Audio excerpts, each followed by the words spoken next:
ಸಂಸತ್ ಭವನಕ್ಕೆ ದುಷ್ಕರ್ಮಿಗಳು ನುಗ್ಗಿದ ಪ್ರಕರಣಕ್ಕೆ ಸಂಬಂಧಪಟ್ಟಂತೆ ಏನು ಸಂಸದ ಪ್ರತಾಪ್ ಸಿಂಹ ಅವರನ್ನ ಸಂಸದ ಸ್ಥಾನದಿಂದ ವಜಾ ಮಾಡುವಂತೆ ಏನು ಈಗಾಗಲೇ ಪ್ರತಿಭಟನೆಯು ಕೂಡ ಮೈಸೂರಿನಲ್ಲಿ ಜರುಗ್ತಾ ಇರುವಂತದ್ದು. ನಾನು ಕೂಡ ದೃಶ್ಯಗಳಲ್ಲಿ ತೋರಿಸ್ತಾ ಹೋಗ್ತೇನೆ. ಈಗಾಗಲೇ ನೀವು ಕೂಡ ನೋಡ್ತಾ ಇದ್ದೀರಾ, ಏನು ಕರ್ನಾಟಕ ರಾಜ್ಯ ಜಾಗೃತ ವೇದಿಕೆ ಹಿಂದುಳಿದ ವರ್ಗಗಳ ಜಾಗೃತಿ ವೇದಿಕೆ ಏನಿದೆ, ಜಾಗೃತಿ ವೇದಿಕೆಯ ಕಾರ್ಯಕರ್ತರು ಇದೀಗ ಪ್ರತಿಭಟನೆಯನ್ನ ನಡೆಸುವ ನಿಟ್ಟಿನಲ್ಲಿ ಒಂದು ಸಹಿ ಸಂಗ್ರಹ ಚಳುವಳಿಯನ್ನು ಕೂಡ ಹಮ್ಮಿಕೊಂಡಿದ್ರು.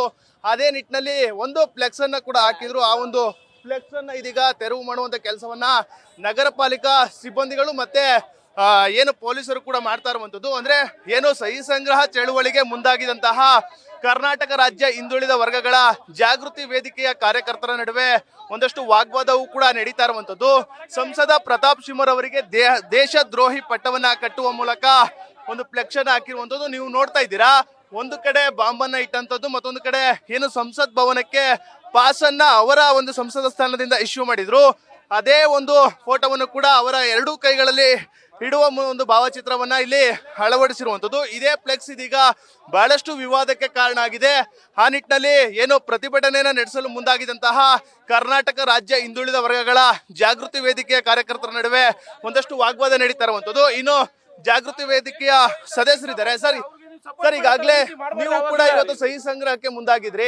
ಪೊಲೀಸರು ಮತ್ತು ನಗರ ಪಾಲಿಕಾ ಸಿಬ್ಬಂದಿಗಳು ಇದೀಗ ಆ ಒಂದು ಫ್ಲೆಕ್ಸ್ ಅನ್ನ ತೆರವು ಮಾಡ್ತಾ ಇದ್ದಾರೆ. ನಿಮ್ಮ ಚಳುವಳಿ ಏನಿರುತ್ತೆ? ನಾವು ಏನೇ ಆತಂಕ ಪಡಿಸಿದ್ರು ಕೂಡ ರಾಷ್ಟ್ರೀಯ ಭದ್ರತೆ ವಿಚಾರದಲ್ಲಿ ರಾಜಿ ಮಾಡೋದಿಲ್ಲ. ಯಾಕೆಂದ್ರೆ ಇದು ರಾಷ್ಟ್ರೀಯ ಭದ್ರತೆ ರಾಜಕಾರಣ ಮಾಡ್ತಾ ಇಲ್ಲ. ನಾವು ಸಂಘಟನೆಗಳ ವತಿಯಿಂದ ನಾವು ನಿಷ್ಪಕ್ಷಪಾತವಾಗಿ ಏನ್ 3 ಬಾರಿ ಪಾಸ್ ಕೊಟ್ಟಿದ್ದಾರೆ ಪ್ರತಾಪ್ ಸಿಂಹ, 1 ಬಾರಿ ಅಲ್ಲ. ಇದೇ ಪ್ರತಾಪ್ ಸಿಂಹನ ಬದಲು ಒಬ್ಬ ಮುಸ್ಲಿಂ ಸಂಸದನೋ ಅಥವಾ ಕಾಂಗ್ರೆಸ್ ಸಂಸದನೋ ಕೊಟ್ಟಿದ್ರೆ ಅವನ್ನ ಗಲ್ಲಿಗೇರಿಸುವಂತ ಕೆಲಸವನ್ನ ಬಿಜೆಪಿ ಸರ್ಕಾರ ಮಾಡ್ತಾ ಇತ್ತು. ಈ ಒಂದು ಫ್ಲೆಕ್ಸ್ ಹಾಕಿರುವಂತ ಉದ್ದೇಶ ಏನು ಸರ್? ಯಾಕಂದ್ರೆ ದೇಶದ್ರೋಹಿ ಉದ್ದೇಶ ಏನು ಅಂತಂದ್ರೆ ಜನಕ್ಕೆ ಗೊತ್ತಾಗಬೇಕು ಏನು ವಾಸ್ತವಿಕತೆ ಏನಿದೆ, ಪ್ರಪಂಚದಲ್ಲಿ ದೇಶದಲ್ಲಿ ಏನ್ ನಡೀತಾ ಇದೆ. ಇವರೆಲ್ಲ ಏನೆಲ್ಲ ಕೋಮು ಸಂಘರ್ಷಗಳನ್ನ ಮಾಡಿದಾರೆ ಮೈಸೂರಲ್ಲಿ ಗೊತ್ತಿದೆ ನಿಮ್ಗೆ. ಪೊಲೀಸರ ಮೇಲೆ ಹಲ್ಲೆ ಮಾಡಿದ್ರು ಹಿಂದೆ, ಯಾವುದೋ ಒಂದು ಇದರಲ್ಲಿ ಪೊಲೀಸರ ಮೇಲೆ ಜೀಪ್ ಹಚ್ಕೊಂಡು ಹೋಗಿರೋ ಕೆಲಸವನ್ನು ಮಾಡಿದ್ರು. ಇವತ್ತೇನ್ ಮಾಡಿದ್ದಾರೆ, ಸಂಸತ್ಗೆ ದುಷ್ಕರ್ಮಿಗಳು ನುಗ್ಗಕ್ಕೆ ಪಾಸ್ ಕೊಟ್ಟಿದ್ದಾರೆ. ಅದಕ್ಕೆ ಅವ್ರನ್ನ ಈ ಕೂಡಲೇ ವಜಾ ಮಾಡಬೇಕು, ಅವ್ರನ್ನ ತನಿಖೆ ಮಾಡಿ, ತಪ್ಪಿದೆ ಸರ್ ತಪ್ಪಿ ಆಮೇಲೆ ನಿರ್ಧಾರ ಆಗ್ಲಿ. ಅದು ನಮ್ಮ ಒತ್ತಾಯ. ರಾಷ್ಟ್ರಪತಿಗಳು ಮಧ್ಯಪ್ರವೇಶ ಮಾಡಬೇಕು.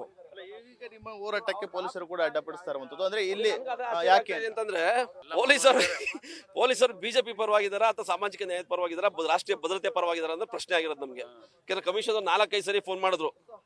ಅಷ್ಟೊಂದು ಪ್ರಚಾರ ಮಾಡೋ ಅವಶ್ಯಕತೆ ಇಲ್ಲ. ಯಾಕೆಂದ್ರೆ ನಾವು ಮಾಡ್ತಾ ಇರೋದು ರಾಷ್ಟ್ರದ್ರೋಹದ ವಿರುದ್ಧ ಪ್ರತಿಭಟನೆ. ರಾಷ್ಟ್ರ ಭದ್ರತೆಗೆ ಆತಂಕ ಬಂದಿದೆ. ದುಷ್ಕರ್ಮಿಗಳು ಸಂಸತ್ ಭವನಕ್ಕೆ ನುಗ್ಗಿದ್ದಾರೆ. ಅವ್ರ ವಿರುದ್ಧ ಕ್ರಮ ತಗೊಳ್ಳಿ ಅಂತ ಒತ್ತಾಯ ಮಾಡ್ತಾ ಇದ್ದಾರೆ. ಕಮಿಷನರು ನೀವು ಮಾಡಬೇಡಿ ಅಂತ ಹೇಳಿ ನಮಗೆ ಅಡ್ಡಿಪಡಿಸ್ತಾ ಇದ್ದಾರೆ.